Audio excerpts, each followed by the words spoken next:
You ask Tiger to calculate. This deals with linear inequalities with one unknown. The final result is z equal or greater than 3.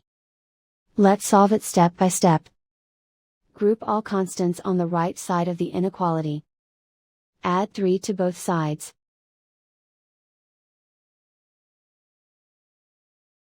Simplify the arithmetic.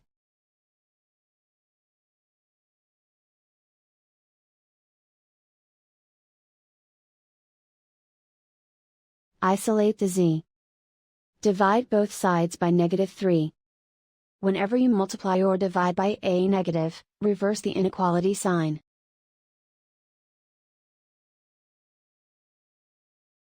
Cancel out the negatives.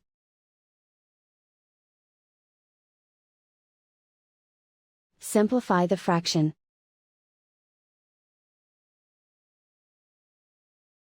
Cancel out the negatives.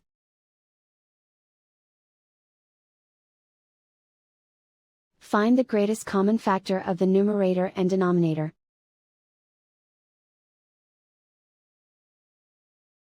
Factor out and cancel the greatest common factor.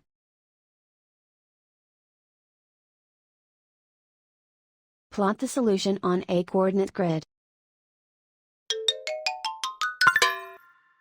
And so the final result is z equal or greater than 3.